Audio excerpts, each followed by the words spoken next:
Hey everyone, welcome back to another episode of InvestStream. I'm Pankaj, and today I'm going to talk about something a little bit different. I'm going to talk about personal finance and investing for yourself.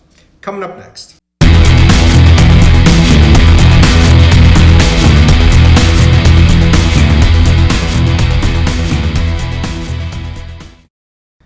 Many of us start out investing because we've seen a movie, we've read an article, we've read a book, we've met somebody, we've read about somebody.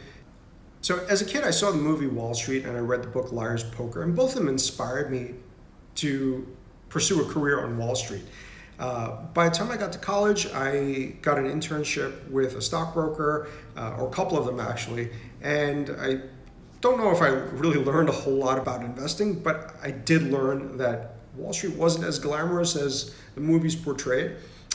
But I still was really interested in the idea of investing and learning how to be an investor. So I continued with the internships. I pursued a finance degree in college. That helped a little bit.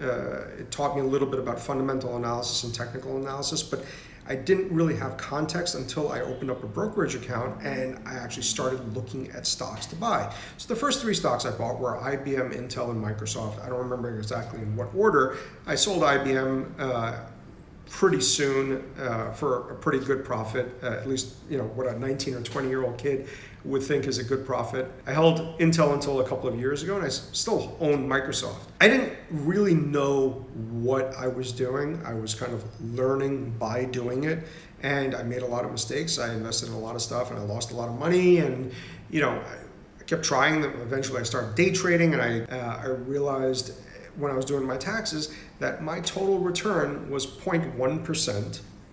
And the amount of money that I paid in brokerages was far greater than the money that I had made. So I stopped day trading.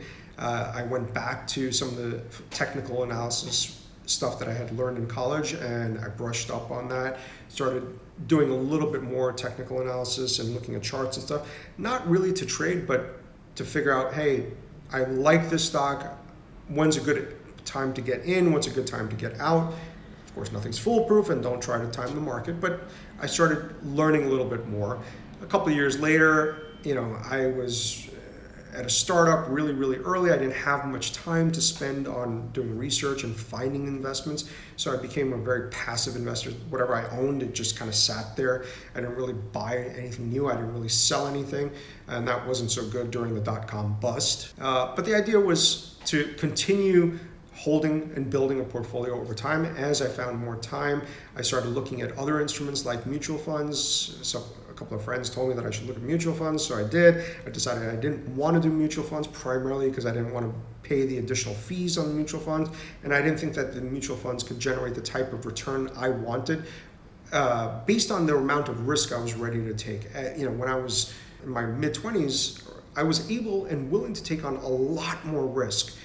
Nothing to lose, right? I thought mutual funds were probably something that were better for somebody who was in their 30s or 40s and wanted something that was a little bit safer and hence may not return as much. What I'm trying to get across is it's never too late to start investing. Working a job is important. It's a source of income. If you can develop a second source of income, that's even better. Like, you've written a book, you've written some music, or something, which is great. But whatever excess money you have, even if it's $100 a month, even if it's $10 a month, put it together, put it somewhere. Think about where you might be able to invest it. Look at different industries. There's the stock market, there's startups, there's real estate, there's bonds, there's so many different things that you could potentially invest in. Find something that is of interest to you, something that you think you can spend enough time tracking, and you can develop an expertise in over time. Start learning by doing. You're going to lose money, we all do, but hopefully if you can build up an expertise, you'll make money. And if it's something that you are interested in, you'll want to track, right? Investing isn't easy. It's hard. It's very hard. But if you can take the time out, you can learn. Your investments can grow far more than the rate at which your salary might grow.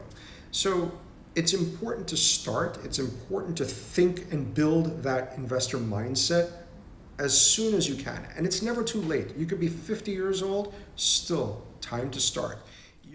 I know quite a few 20-something and 30-something-year-olds that are investing in cryptocurrencies. They're trading in cryptocurrencies. They're creating risk models and spending time thinking about portfolio construction around cryptocurrencies. They may never buy a stock in their lives, but the point is that they are starting to build an investor mindset and thinking about how capital can grow while they're sleeping, right? So they don't have to be working in order to earn something. They are looking at their capital base growing by investing in asset types that they are interested in, they resonate with them, they're ready to spend time and make the effort to learn about these asset classes, and that's the important thing. So I hope the video was helpful. I know it wasn't the usual entrepreneurial and venture capital type of videos that I usually do, but I thought it was an important topic to bring up based on some conversations that I had over the last week. If you haven't yet subscribed,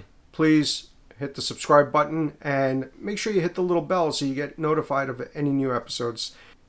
Thanks again for joining me on InvestStream. I'll see you again next time.